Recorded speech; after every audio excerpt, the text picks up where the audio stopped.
no coração da Escócia, em meio às paisagens encantadoras de Dunfermline, nasceu em 19 de novembro de 1600 um menino destinado a marcar a história como Carlos I. Seu berço foi nada menos que o majestoso Palácio de Dunfermline, símbolo do poder real escocês. Filho do rei Jaime VI da Escócia, que já governava o país desde tenra idade, e da rainha Ana, uma princesa dinamarquesa de refinada linhagem, Carlos chegou ao mundo como o quarto rebento de um casal real que já havia sido abençoado com outros 3 herdeiros: Henrique, o primogênito e herdeiro aparente, Frederico, nascido em 1594, e Isabel, que veio ao mundo em 1596.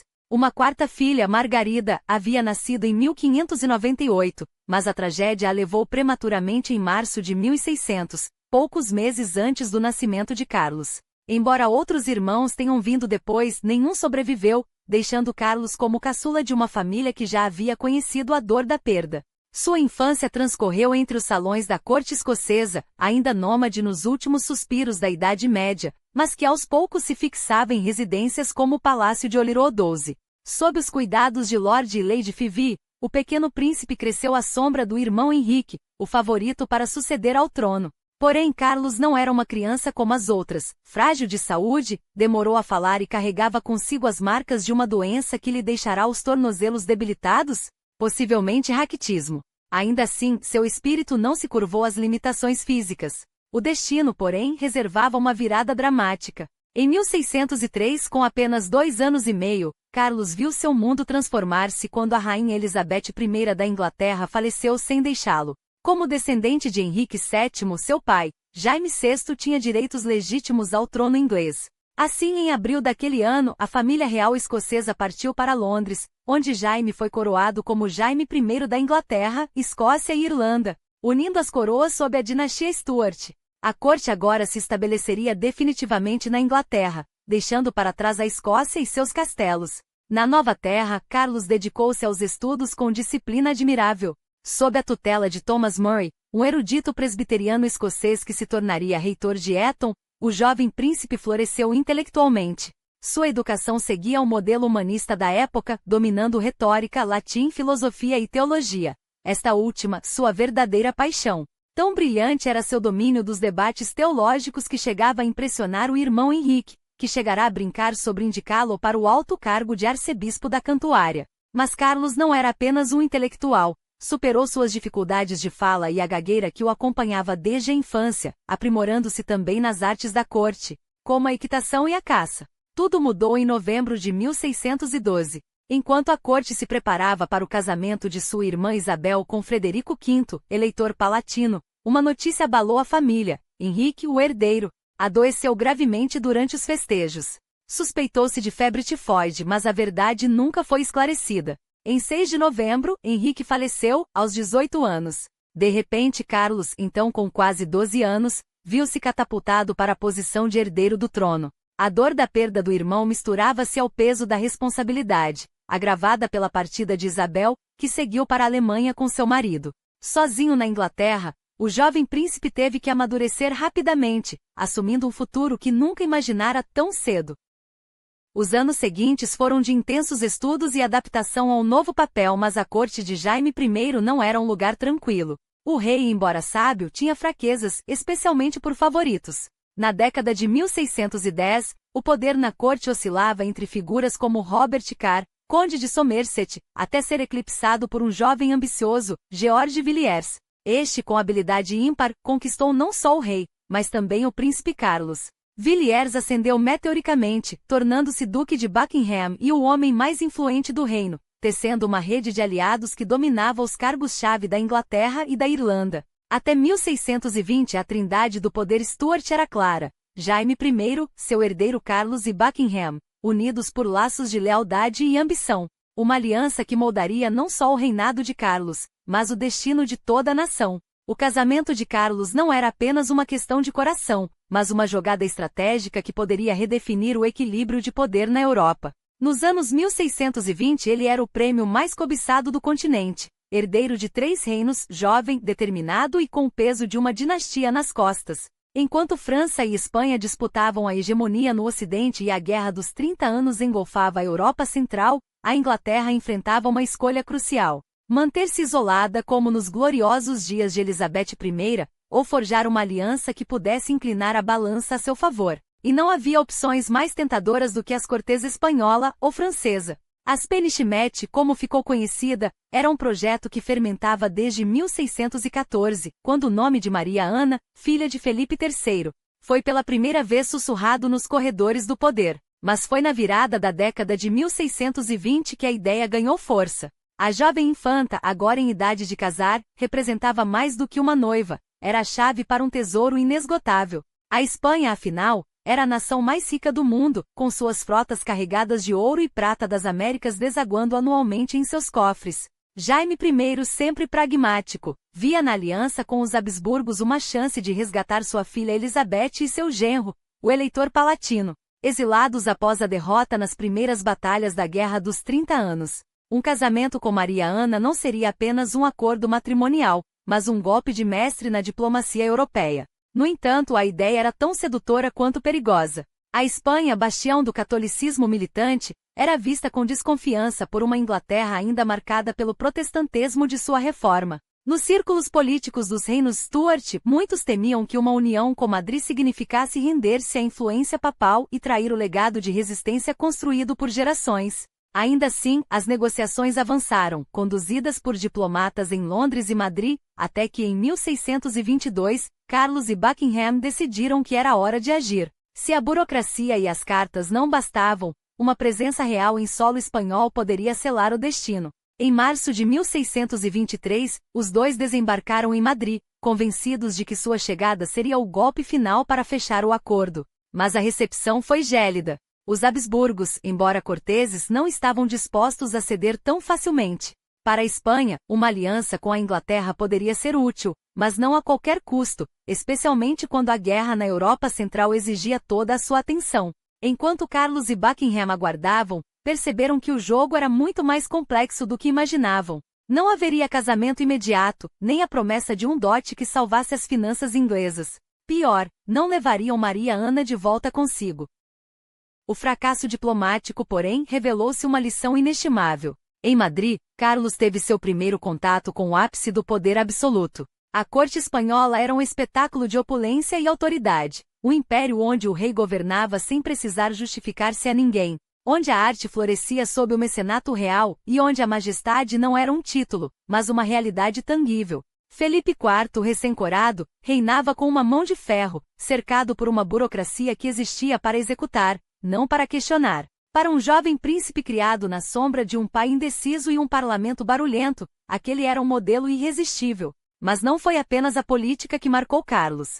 Foi também a arte. Os salões do Palácio Real abrigavam a maior coleção de pinturas renascentistas da Europa, e o futuro rei inglês, até então indiferente a tais coisas, descobriu ali uma paixão que o acompanharia pelo resto da vida. A viagem a Madrid, embora um desastre em termos de casamento, forjou nele uma visão, a de um monarca que não apenas governava, mas reinava com esplendor, com autoridade e, acima de tudo, sem as amarras de um parlamento relutante. Quando Carlos e Buckingham retornaram à Inglaterra, no outono de 1623, traziam consigo algo mais valioso do que qualquer dote espanhol, uma determinação inquebrantável. A humilhação em Madrid não seria esquecida.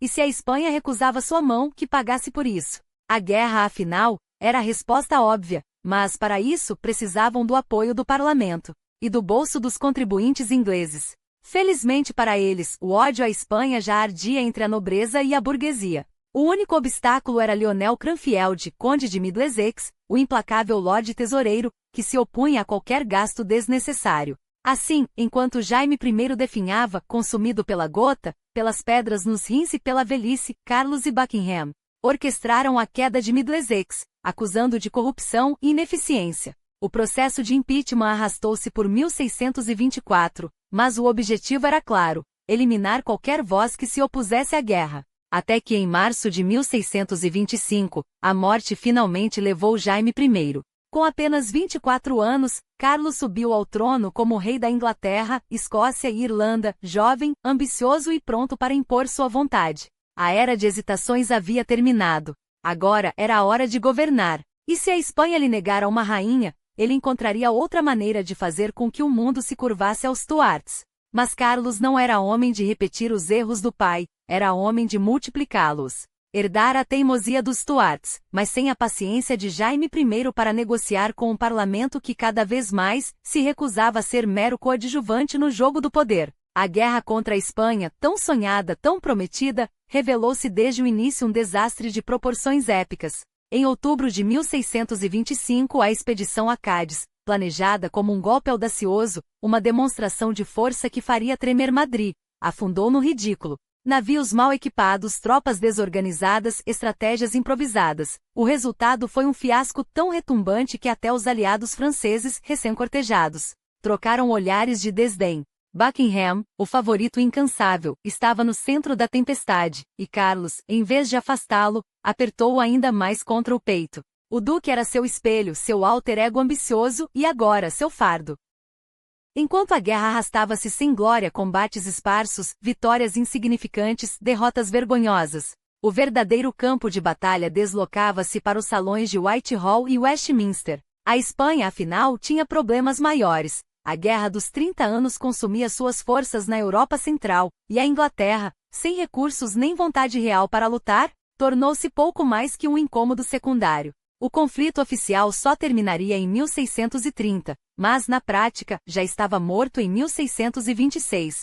O que restou? Dívidas astronômicas, uma marinha enfraquecida e a certeza de que mais uma vez, os Stuarts haviam superestimado seu próprio poder. Mas se a Espanha fechara suas portas, a França as escancarou com um sorriso calculado. A rejeição da infanta espanhola doera, mas Carlos não era homem de chorar por muito tempo. Quando Paris ofereceu Henrietta Maria, irmã de Luís XIII, como consolo, ele viu não apenas uma noiva, mas uma peça-chave no tabuleiro europeu. As negociações avançaram com velocidade suspeita, quase desesperada. Em 1º de maio de 1625, enquanto a Inglaterra ainda lambia as feridas de Cádiz, um casamento por procuração unia Carlos à princesa francesa na Catedral de Notre-Dame. Henrietta chegaria a Dover em junho, trazendo no dote não só joias e terras, mas uma aliança que mudaria o curso da história, pela primeira vez em décadas. Inglaterra e França selavam um pacto contra a Espanha. Para Carlos era uma vitória pessoal e política. Para o parlamento, um pesadelo.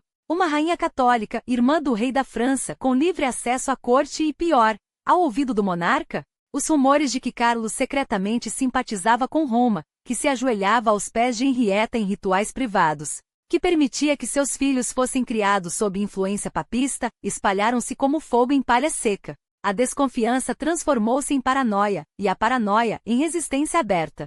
Cada sorriso trocado entre o casal real era interpretado como uma conspiração, cada missa celebrada nos aposentos da rainha, uma afronta à fé protestante. Henrietta Maria, com sua graça inegável e seu catolicismo intransigente, tornou-se o símbolo de tudo que a Inglaterra puritana temia, a corrupção do trono pela idólatra romana. Enquanto isso, o tesouro real esvaziava-se. A guerra malograda, a corte extravagante, os favores a Buckingham, tudo exigia dinheiro, e o parlamento, cada vez mais hostil, recusava-se a abrir os cofres sem garantias. Carlos então fez o que os Stuarts faziam de melhor, ignorou as regras. Em 1627, lançou mão dos forced loans, uma extorsão legalizada. Nobres e mercadores eram convidados a contribuir para a coroa, sob ameaça de prisão ou confisco de bens. Quem resistia era arrastado perante tribunais especiais, onde a justiça já estava decidida. Ao mesmo tempo, soldados eram aquartelados à força em casas de civis, uma violência disfarçada de necessidade militar. A Inglaterra, que se orgulhava de suas liberdades, viu-se transformada em um reino onde o capricho real valia mais que a lei. A gota d'água veio em 1628. Exasperado, o parlamento apresentou a Petition of Right, um documento que, em essência, lembrava ao rei que ele não estava acima das leis do país. Proibia impostos sem consentimento parlamentar, prisões arbitrárias, aquartelamentos forçados. Era a Magna Carta do século XVII, um grito de que a tirania tinha limites. Carlos, pressionado, assinou. Mas enquanto a tinta ainda secava, já planejava como burlar cada palavra. E então, em 23 de agosto de 1628, o destino interveio. John Felton, um veterano amargurado, enfiou uma adaga no coração de Buckingham em Portsmouth. O assassínio foi celebrado nas ruas como um ato de justiça divina. Para Carlos, foi o sinal de que não havia mais espaço para meias medidas. O parlamento, os puritanos, os críticos, todos eram traidores em potencial. Se a Espanha governava com mão de ferro, por que ele não poderia fazer o mesmo? Em março de 1629, o rei dissolveu o parlamento. Não por meses, não por anos, por uma década. 11 anos sem vozes dissonantes, sem petições incomodas, sem obstáculos à sua vontade. A Inglaterra entraria na era do governo pessoal, e Carlos finalmente reinaria sem freios. Sozinho.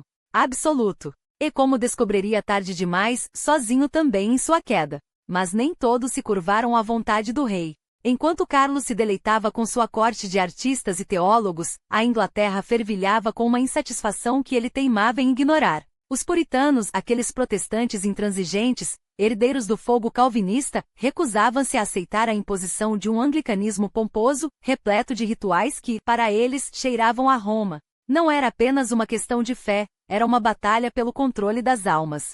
E Laud, o implacável arcebispo de Canterbury, tornará-se o rosto desse conflito. Com sua batina bordada e seu zelo por uma igreja unificada, ele era um instrumento perfeito para Carlos. Um homem que via a dissidência como heresia e a obediência como virtude. A Inglaterra, porém, não era um tabuleiro onde o rei pudesse mover as peças à vontade. Nas paróquias, nos púlpitos, nas ruas, a resistência crescia. Os puritanos, aqueles que Carlos e Laud chamavam de fanáticos, denunciavam os altares ornamentados, as vestes sacerdotais luxuosas, a hierarquia episcopal que, para eles, sufocava a verdadeira piedade. Eles queriam uma igreja pura, despojada, livre da interferência de bispos e reis. E pior ainda, queriam um parlamento que os representasse. Carlos, porém, não estava disposto a ceder. Para ele, a autoridade vinha de Deus, não de petições rabiscadas por homens comuns.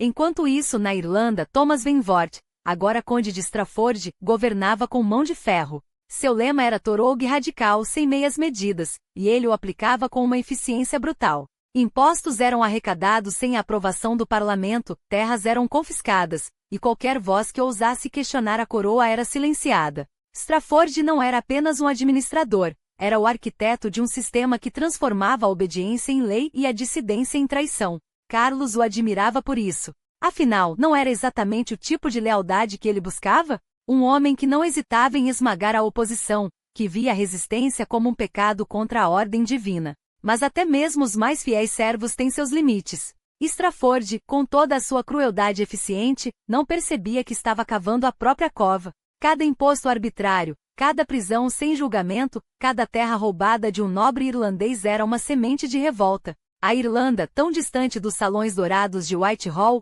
tornava-se um barril de pólvora. E Carlos, cego pela sua própria certeza, não via as chamas que já lambiam os alicerces do seu reino. Enquanto isso, a Escócia, aquele reino teimoso e independente, recusava-se a se dobrar. Quando Carlos tentou impor o Book of Common Prayer aos presbiterianos escoceses em 1637, o resultado foi uma explosão de fúria.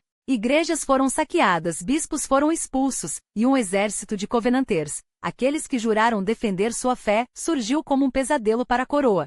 Carlos, acostumado a ver sua palavra como lei, não conseguia compreender. Como ousavam desafiá-lo? Como ousavam dizer não ao seu rei? A resposta veio em 1639, quando a Escócia invadiu a Inglaterra. Não com exércitos estrangeiros, mas com seus próprios súditos, homens que preferiam morrer a se ajoelhar diante de um altar que não era deles.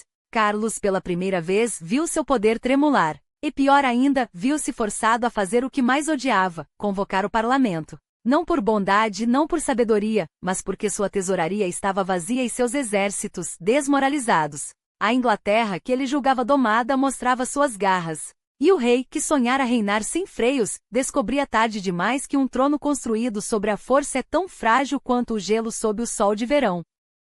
Eis que a coroa, em sua teimosia, insistia em moldar a fé à força. Através de Laud e seus bispos, Carlos tentava impor uma unidade artificial à Igreja da Inglaterra, como se a devoção pudesse ser decretada por editais. Os puritanos, esses incômodos defensores de uma fé sem ornamentos, foram alvos de perseguição, mas, ironicamente, foi justamente essa opressão que os lançou além-mar. A América do Norte, terra de promessas e exílios, tornou-se o refúgio daqueles que a Inglaterra expulsava. Que belo legado! Um rei que, ao tentar sufocar a dissidência, acabou plantando as sementes de um novo mundo. Enquanto isso, a Irlanda fervilhava sob o jugo de Benvoort, cujo governo era tão rígido quanto o aço de suas armas.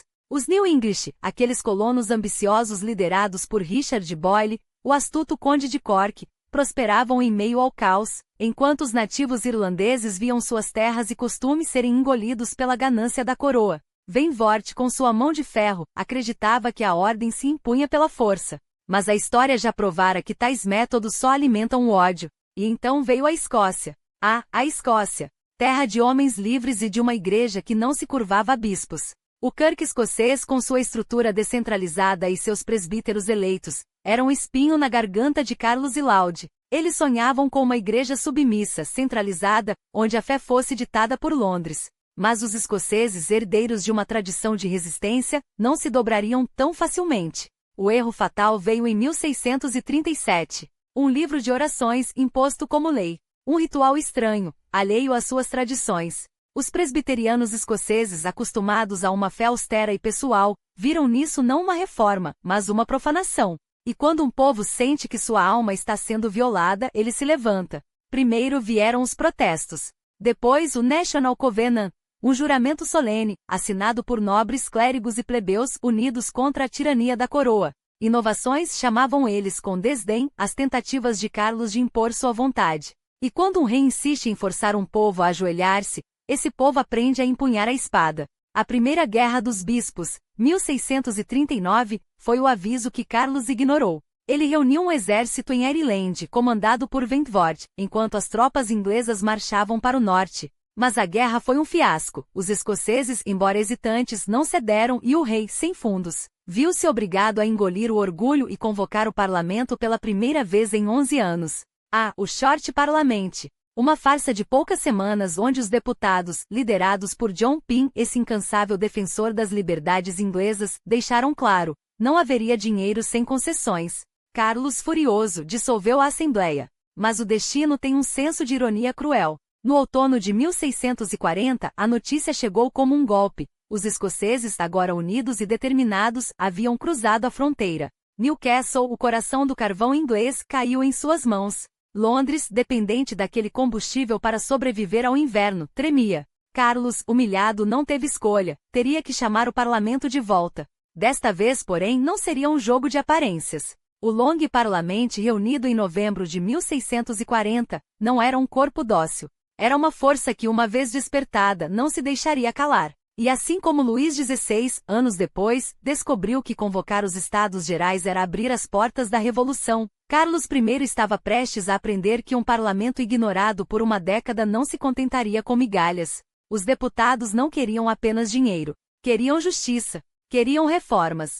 Queriam o fim do governo arbitrário. E quando um rei se recusa a ceder, resta ao povo tomar o que é seu. A guerra já estava no ar. A Escócia mostrava o caminho. E a Inglaterra finalmente começava a acordar. Carlos I enfrentava um quebra-cabeça mortal, um parlamento dividido mas unido na insatisfação. Não eram apenas vozes dispersas, eram demandas concretas, acumuladas durante 11 anos de silêncio forçado. A crise de 1640 não era uma oportunidade, era uma conta a ser cobrada. Os comerciantes da cidade de Londres, com suas rotas de ouro e especiarias, não suportavam mais os entraves aos seus negócios. As reformas alfandegárias não eram um capricho, eram o oxigênio de uma economia asfixiada. Enquanto isso, na Irlanda, os colonos protestantes da Ulster, que haviam investido fortunas na plantação ordenada por Jaime I, viam suas terras confiscadas pela coroa na década de 1630. Centenas de milhares de libras, uma fortuna então, um escândalo hoje, desaparecendo como fumaça. A traição não tinha preço, mas a revolta sim. E então havia eles, os puritanos. Não eram apenas dissidentes religiosos, eram uma força moral, uma espada afiada contra a tirania. Calvinistas intransigentes, eles não pediam tolerância, exigiam pureza. Queriam uma Inglaterra onde a Bíblia fosse a lei e os sermões, mais poderosos que os decretos reais. Carlos, em sua arrogância, achou que poderia comprá-los com concessões vazias. Erro fatal. Quando o parlamento se reuniu em novembro de 1640, a máscara caiu. A primeira vítima foi Strafford, o homem que Carlos chamava de meu melhor servo. O parlamento não o acusou, o esmagou. Tirania. Traição. As palavras ecoavam como marteladas em um caixão. O julgamento foi um espetáculo de fúria controlada, deputados inflamados, provas fabricadas, uma multidão sedenta por sangue. Carlos hesitou. recusou-se a assinar a sentença. Até que em 10 de maio de 1641, curvou-se. Não por justiça, mas por medo. 2 dias depois, a lâmina caiu. Mas o parlamento não se contentaria com uma cabeça. Queriam um reino. A grande remonstrança não era um documento, era um ultimato. Uma lista interminável de abusos, corrupções, heresias. Carlos, o rei pela graça de Deus, reduzido a um réu em seu próprio trono. Eles ofereceram um acordo, dinheiro e lealdade em troca de reformas. Uma trégua. Uma armadilha. Enquanto isso, a Irlanda ardia. Em outubro de 1641, os católicos irlandeses e os Old English se levantaram. Não foi um motim, foi uma guerra. Cidades inteiras caíram. Dublin e Cork resistiram, mas o resto do país virou um campo de batalha. A Escócia, recém-pacificada pelo Tratado de Londres, observava com um sorriso frio. Carlos, cercado por inimigos, viu-se sem saída. Até que em 3 de janeiro de 1642, cometeu o erro que selaria seu destino. Ordenou a prisão dos líderes da oposição, Pin-Ollis, os homens que ousavam desafiá-lo. Mas Londres não era mais sua. Quando o rei fugiu para Oxford, deixou para trás não apenas armas, mas a autoridade. O parlamento, agora donos da capital, não recuariam. E assim, no verão de 1642, a Inglaterra se partiu. Não houve declaração de guerra, houve um reconhecimento. Carlos, em Oxford, reunia seus leais. O parlamento em Londres afiava suas lâminas. Ed Hill, em outubro, foi apenas o primeiro golpe. O inverno adiou a carnificina, mas 1643 traria o inferno. A guerra não era mais uma ameaça. Era uma realidade. E como toda guerra, não pouparia ninguém. A guerra não conhecia tréguas. Em Gloucester, o cerco sufocante dos realistas encontrou resistência inquebrantável. E o nome que ecoava entre as fileiras do rei era o de Rupert do Reno, primo de Carlos. Um comandante tão brilhante quanto impetuoso. Sua cavalaria era uma lâmina afiada, cortando o campo de batalha com precisão mortal. Mas até os melhores tropeçam. Nevory, em setembro de 1643, provou isso. Uma batalha que não teve vencedor, apenas sangue e exaustão. O verdadeiro golpe, porém, viria do norte.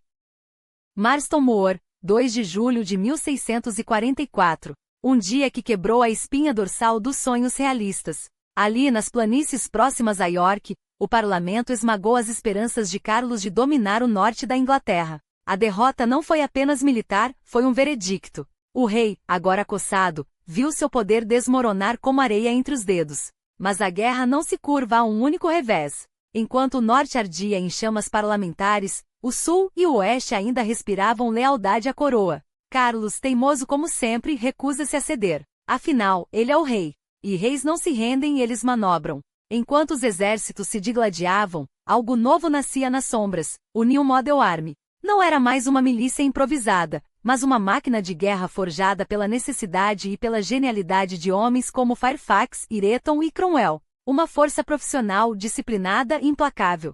Carlos não sabia ainda, mas seu destino já estava sendo escrito pelas botas marchantes daqueles soldados. Mas a guerra não se limita aos campos de batalha. Nos salões do poder, as negociações eram tão ferozes quanto os combates. Carlos, sempre o estrategista, tentava ganhar tempo. Sonhava com o exército irlandês cruzando o mar para salvar sua causa, uma jogada arriscada, quase desesperada. Enquanto isso, o parlamento, ávido por aliados, estendia a mão aos escoceses. Em 1643, selaram a solene Liga e Aliança, uma união sagrada contra o rei, mas também um pacto pela pureza religiosa. Presbiterianismo na Escócia, puritanismo na Inglaterra, e nenhuma sombra de Roma. Para muitos, as negociações secretas de Carlos com os católicos irlandeses eram a prova final. O rei era um traidor da fé. Ou pior, um cripto-católico. E então veio Naseby. 14 de junho de 1645. Um dia que mudou tudo. Carlos e Rupert, à frente de um exército exausto, enfrentaram o New Model Army nos campos próximos a Leicester. O nevoeiro da manhã escondeu o início do massacre. Quando a fumaça se dissipou, 1000 realistas jaziam mortos, milhares mais prisioneiros. A bagagem do rei, suas cartas, seus planos, foi capturada. E ali, entre papéis e selos quebrados, o parlamento encontrou a confirmação de seus piores medos. Carlos havia negociado com os irlandeses. Com católicos. A traição não era mais boato, era fato. Naseby não foi apenas uma batalha. Foi o fim. A partir daqui, a maré virou para sempre. Leicester caiu. O oeste da Inglaterra, bastião realista, foi esmagado. Chester, a joia estratégica, rendeu-se em fevereiro de 1646. E quando Sondhevold viu seus últimos realistas serem varridos pelo New Model Army, até Carlos entendeu, a guerra estava perdida. Mas reis não fogem. Eles calculam. Em abril de 1646, enquanto Oxford se rendia, Carlos escapou disfarçado, sonhando com exércitos estrangeiros e alianças impossíveis. Os escoceses, porém, tinham outros planos. Em Newark, David Leslie o interceptou. Não haveria fuga. Não haveria milagre. Em 24 de junho, Oxford abaixou suas bandeiras. A Primeira Guerra Civil Inglesa terminara. Carlos, agora prisioneiro, foi levado para Newcastle, um rei sem trono, um homem sem reino. Os meses seguintes foram uma dança de sombras, negociações, promessas, ameaças. Até que finalmente os escoceses o entregaram ao parlamento. Não como um monarca, mas como um refém. Oldham House, Northamptonshire. Uma prisão dourada. Carlos tinha seus livros, suas caçadas, seus servos. Mas as paredes ouviam tudo. Cada carta era lida. Cada palavra pesada. O rei ainda acreditava que poderia virar o jogo. Afinal, ele era Carlos Stuart. Mas a história já havia decidido seu veredicto. O jogo de poder que Carlos acreditava dominar estava, na verdade, se desmoronando sob seus próprios pés. Enquanto ele tecia planos em segredo, seus inimigos, aqueles que outrora hesitaram em levantar a mão contra um ungido de Deus, começavam a enxergar a coroa não como um símbolo divino, mas como um obstáculo. E obstáculos, como bem sabiam, podiam ser removidos. Os meses em Oldham House tinham sido uma fachada de cortesia. Cada concessão, cada gesto de boa vontade do parlamento, era na verdade uma armadilha de aço revestida de veludo. Permitiram-lhe livros, caçadas, até mesmo audiências com puritanos e presbiterianos, mas tudo sob vigilância. As cartas que escrevia eram interceptadas, as palavras que sussurrava aos aliados analisadas. Quando, em 1647, os escoceses finalmente lhe concederam uma plateia, Carlos viu ali não uma oportunidade de paz, mas uma brecha para reacender a guerra. Afinal, que rei negocia quando ainda pode comandar? E então veio a fuga. Hampton Court, novembro de 1647. O ar frio da noite carregava a promessa de liberdade. Carlos, sempre o mestre das meias-verdades, convenceu-se de que o governador da ilha de Wight, coronel Robert Ramon, seria um aliado complacente. Um homem de coração brando, como lhe disseram. Mas Ramon, como tantos outros antes dele, era um peça no tabuleiro de forças muito maiores. Quando o rei chegou à ilha, não encontrou um refúgio, mas uma jaula mais apertada, Carisbrooke Castle, onde as paredes grossas abafavam até os suspiros de esperança. Enquanto isso, fora daquelas muralhas, o reino ardia novamente. Os levantes em Kent e Gales, a invasão escocesa, a compra de lealdades no norte, tudo isso foi obra de Carlos, um último suspiro de um homem que se recusava a aceitar o fim. Por um momento, até pareceu que a maré viraria. Os realistas, esmagados na Primeira Guerra, ergueram-se como fantasmas de uma causa que teimava em não morrer. Mas Cromwell e Fairfax não eram homens de meias medidas. Em Preston, em agosto de 1648, o exército de Deus esmagou os escoceses com uma eficiência brutal, uma vitória tão decisiva que não deixou dúvidas, não haveria terceira guerra, não haveria perdão. E então o rei percebeu tarde demais que suas manobras tinham selado seu próprio destino. Os Heads of the Proposals, aquele documento que um dia pareceu um acordo possível, agora soava como uma piada amarga. O parlamento, outrora dividido entre moderados e radicais, começava a unificar-se em torno de uma verdade inconveniente. Carlos Stuart não era um negociador, era um jogador. E em um jogo onde as apostas eram a estabilidade de uma nação, não havia espaço para blefes.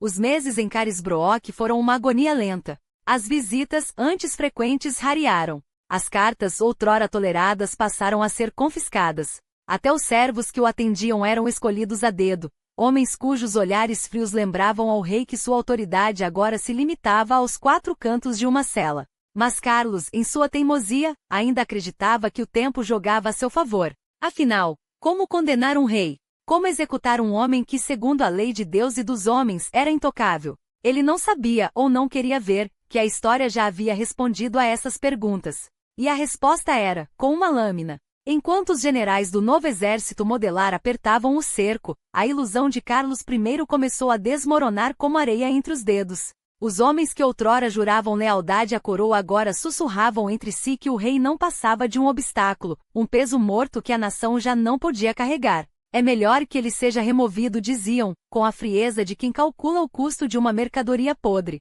E assim, sem pompa nem cerimônia, o homem que um dia governara por direito divino viu-se arrastado para um tribunal onde nem mesmo seu nome era pronunciado com reverência. Carlos não era tolo. Sabia que as paredes de Carisbrook, embora grossas, não o protegiam da traição que se urdia além-mar. Escreveu cartas centenas, talvez mil, como um condenado que tece sua própria mortalha com palavras. Algumas dirigidas a aliados que já não respondiam, outras a uma mulher que jamais mencionaria o nome de Jane Vorwood, filha do administrador dos estábulos reais, cuja presença na ilha era tão discreta quanto suspeita. Um romance? Uma conspiração? Ou apenas a solidão de um rei que, pela primeira vez, sentia o gosto amargo da igualdade? O silêncio nas missivas à rainha Henrietta Maria falava mais alto que qualquer confissão. Mas o inverno de 1648 não perdoava devaneios. Quando a remonstrância do exército foi brandida em Londres como um manifesto de guerra, ficou claro, não haveria trégua. Os generais não queriam um rei arrependido, queriam um exemplo. Justiça exemplar. Em casos capitais repetiam, como se a morte de um monarca pudesse ser reduzida a um ato burocrático. Carlos, em sua cela, ainda sonhava com um acordo. Talvez abdicar em favor do jovem Carlos, seu herdeiro de 18 anos, refinado nos salões de Haia, longe dos canhões e das facções. Mas o parlamento, aquele mesmo que ele tanto desprezara, já havia sido purgado pelas mãos de Thomas Pride, cujos soldados expulsaram os moderados como se varressem lixo das escadarias de Westminster. Restou apenas a cauda do parlamento, um punhado de homens decididos a escrever a sentença que a história lhes cobraria. E quando, em 20 de janeiro de 1649, Carlos foi arrastado perante o tribunal em Westminster Hall, não houve júri imparcial, nem advogados, nem a sombra de um processo justo. Apenas uma farsa onde o réu, com a altivez de quem ainda se julga intocável, recusou-se a reconhecer a autoridade daqueles que ousavam julgá-lo. Um rei não pode ser julgado por seus súditos, declarou, enquanto os juízes, homens que tremiam ao assinar seu próprio destino, tentavam justificar o injustificável. Por que purgaram o parlamento senão para condenar um homem que já estava condenado antes mesmo de abrir a boca? Poderia ter perguntado. Mas Carlos preferiu o silêncio, ou quase isso. Suas respostas eram tão cortantes que até seus algozes se surpreendiam com a elegância do veneno. Quando, uma semana depois, a sentença foi lida culpado de tirania e traição, o rei não estremeceu. Afinal, o que era uma morte anunciada senão o último ato de uma peça cujo final ele já conhecia? Os 59 homens que assinaram seu mandato de execução, os regicidas, fariam história, mas não como heróis. Suas mãos, manchadas de tinta e sangue, tremariam pelo resto dos dias. Enquanto isso, Carlos escreveu suas cartas derradeiras. Ao filho mais velho, um aviso para não se deixar manipular. Aos mais novos, James e Henry, um pedido de que não repetissem seus erros. Não se curvem aos que os usarão como peões, advertiu, como se ainda pudesse proteger alguém. Sua última vontade, um testamento de 5.000 palavras, foi menos um documento legal e mais um grito por sua fé, por sua visão de uma Grã-Bretanha que jamais existira fora de sua imaginação. E então chegou 30 de janeiro. Uma manhã gélida tão fria que Carlos vestiu 2 camisas para que nenhum tremor fosse interpretado como medo. O povo não deve pensar que seu rei treme, murmurou ao carrasco, como se ainda importasse o que o povo pensava. Subiu ao cadafalso em frente ao Banqueting Hall, o mesmo local onde, anos antes, havia sido aclamado em triunfo. Agora olhava para a multidão em silêncio, um rei que se tornará espectador de seu próprio fim. Um súdito e um soberano são coisas distintas, disse, voz firme. Nenhum tribunal terreno pode me julgar. Chamou a si mesmo de mártir do povo, como se a ironia não o estrangulasse. E quando a lâmina caiu, seu último gesto foi de perdão para o algoz, para a nação, para a história que o condenaria a ser lembrado não como um tirano, mas como um homem que no fim, entendeu tarde demais que coroas são feitas de metal frio e lealdades, de vento. A cabeça de Carlos rolou, mas a guerra não acabou. Em Escócia, os clãs se levantaram em nome de Carlos II, transformando o filho no fantasma de um trono que ainda sangrava. Na Irlanda, a resistência realista teimava em não morrer. E em Londres o parlamento, vitorioso, descobriu que matar um rei era fácil, governar sem ele impossível. A Commonwealth nasceu de um parto violento liderada por Cromwell, um puritano que recusou a coroa que lhe ofereceram, como se a hipocrisia fosse virtude. Mas a república duraria menos que uma década. Quando Cromwell morreu, em 1658, o país já suspirava pelo passado. pelo Stuart, pela pompa, pela ilusão de que um rei, mesmo um rei fraco, valia mais que o caos de uma nação sem rumo. E assim, em 1660, Carlos II voltou. Não como conquistador, mas como convidado de uma nação cansada de si mesma. A monarquia foi restaurada, mas não era mais a mesma. O parlamento, que um dia se curvara, agora ditava as regras. O rei reinava, mas não governava. E no eco da lâmina que decapitou seu pai, Carlos II aprendeu o que o velho Carlos nunca soube, que coroas são empréstimos, não direitos, e que o verdadeiro poder não está no trono, mas nas mãos daqueles que um dia decidiram que um rei poderia sangrar. E agora, se não for pedir demais, por que não elevá-lo à condição de mártir anglicano? Afinal, não foi ele quem jurou, com lágrimas nos olhos e a mão sobre o coração, que jamais vingaria o sangue do pai? Mas a história, minha cara, não se escreve com promessas, escreve-se com ações. E Carlos II, esse mestre da ironia divina, caçou os últimos regicidas como um colecionador persegue peças raras, com paciência, com estilo, até com uma certa gentileza. Sim, porque até a vingança pode ser refinada quando executada por um rei que sabe que o teatro da política exige mais do que espadas, exige aplausos. Os corpos daqueles que assinaram a sentença de 1649 foram caindo, um a um, como folhas outonais. Alguns fugiram, outros se esconderam, mas o destino, como sempre, tinha seu próprio roteiro. E no fim, que diferença fez?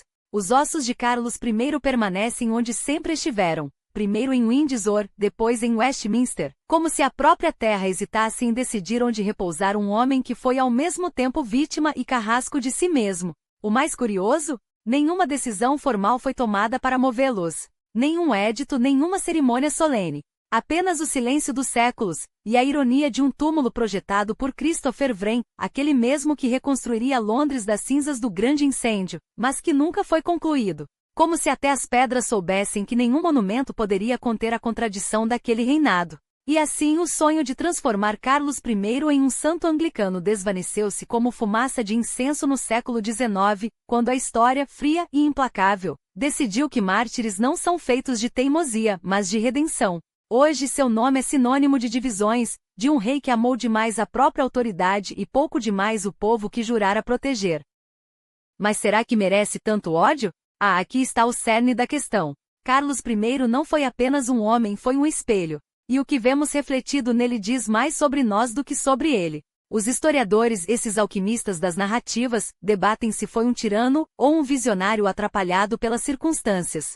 A verdade? Ele foi ambas as coisas, como todos os grandes personagens trágicos. Governou não só a Inglaterra, mas um império de tensões. A Escócia, rebelde e puritana. A Irlanda, sangrando em guerras confessionais. Um parlamento que sonhava em domar a coroa. E no meio desse turbilhão, ele escolheu a via mais perigosa, a da intransigência. Os bispos, as guerras, o caos que se seguiu, tudo poderia ter sido evitado? Talvez. Mas a história não gosta de talvez. Ela gosta de sangue, de escolhas irrevogáveis, de reis que se recusam a curvar-se até que a lâmina os force a ajoelhar. E no entanto, há quem veja nele não um vilão, mas um homem esmagado pelo peso de sua época. O século XVII não foi gentis com ninguém. Foi a era das revoltas, das fomes, dos deuses que falhavam.